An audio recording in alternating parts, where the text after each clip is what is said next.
உறவுகள் அனைவருக்கும் வணக்கம். கடந்த திமுக ஆட்சியில் பார்த்தீங்கன்னா அவங்க சொன்ன எந்த வாக்குறுதியுமே நிறைவேற்றலைங்க. உண்மைதான். ஒரு வாக்குறுதி, எல்லாருக்கும் ஃபேமஸான ஒரு வாக்குறுதி, மகளிர் உரிமை தொகை 1000 ரூபாய் கொடுக்கணும்னு சொன்னாங்க. அந்த 1000 ரூபாய் பணம் 2.5 ஆண்டுகள் கழித்து தான் கொடுத்தாங்க. 2.5 ஆண்டுகள் கழித்து தான் கொடுத்தாங்க. ஆனா அவங்க என்ன பண்ணிக்கிட்டாங்கன்னா, நாங்க ஆகச்சிறந்த ஆட்சி கொடுக்குறோம்னு தம்பட்டம் அடிச்சுக்குவாங்க. அடிச்சுக்கிட்டே இருந்தாங்க. கடைசி வரைக்கும் அவங்க சுய விளம்பரம் தான் கொடுத்துக்கிட்டு இருந்தாங்க.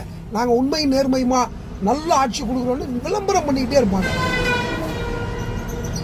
மிக முக்கியமா அவங்க என்ன பண்ணுவாங்கன்னு கேட்டீங்கன்னா, அவங்க ஆட்சியை எதிர்த்து யாராவது போராடினா உடனடியா தூக்கி வந்து அவங்கள அரெஸ்ட் பண்ணுவாங்க, குண்டாஸ்ல போட முயற்சிப்பாங்க. இல்லைன்னா இன்னொன்று என்ன பண்ணுவாங்கன்னா, அந்த புறவழியா போய் அந்த போராடுபவருடைய மனைவி மக்கள்கிட்ட போய் மிரட்டுவாங்க, அல்லது போராடுபவரையே வீட்டில் போய் மிரட்டுவாங்க. அந்த போராடக்கூடிய நபரையே வீட்டில் போய் மிரட்டுவாங்க. தேவையில்லாம அரசாங்கத்தை எதிர்த்து போராடிட்டு இருக்காதீங்க, உங்க போராட்டத்தினால எங்கள் ஆட்சிக்கு கெட்ட பேர் ஏற்படுது, அதனால நீங்க போராட்டத்தை கை விட்டுருங்க, இல்லைன்னா மிகப்பெரிய விளைவுகளை பின்விளைவுகளை சந்திக்க நேரிடும் அப்படின்னு சொல்லிட்டு வீட்டில் போய் சத்தம் போடாம குசு குசு குசு குசுன்னு மிரட்டுவாங்க. இதுதான் திமுக ஆட்சியில் நடந்துகிட்டு இருந்துச்சு. இத வந்து திமுக ஆட்சியில் ஒரு டீம் பேக்ல அந்த முதல்வர் அவங்களுக்கு பின்னாடி ஒரு டீமே இருந்து எதை எப்படி கொண்டு போறதுன்னு ஒரு டீம் இருந்து நிர்வாகம் பண்ணிக்கிட்டு இருந்துச்சு.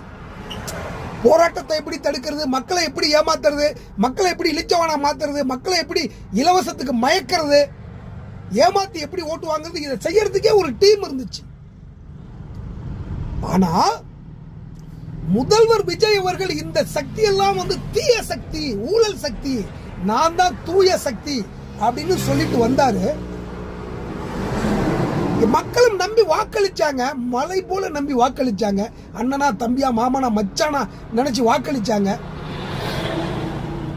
அந்த ஆட்சியாளர்கள் என்ன செஞ்சாங்களோ அதையே இன்னைக்கு தூய்மை பணியாளர்கள் போராட்டத்துக்கு அவங்க வீட்டில் போய் மிரட்டி இருக்கிறதா அங்க போராட்ட தலைவர் சொல்றாரு.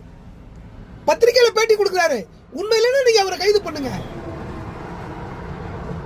பத்திரிகையிலே பேட்டி கொடுக்கிறாரு. போராடுபவர்களுடைய ஒவ்வொருத்தர் வீட்டிலையுமே இரவில் போய் காவல்துறையினரோ அல்லது யாரோ ஒரு நபர் இந்த மாதிரி நீங்க போராடாதீங்க அப்படின்னு மிரட்டுறாங்க. இந்த மிரட்டலுக்கு நாங்க பணிய மாட்டோம் அப்படின்னு சொல்லி அவர் சொல்றாரு. அப்ப உங்களுக்கும் திமுக ஆட்சிக்கும் என்ன வித்தியாசம்? அவங்க தீய சக்தி, நீங்க தூய சக்தின்னு சொன்னீங்க. உண்மையிலே நீங்க தூய சக்தி தானா? நீங்க மாற்றத்திற்கான முதல்வர் தானா? சிந்தியுங்கள் மக்களே.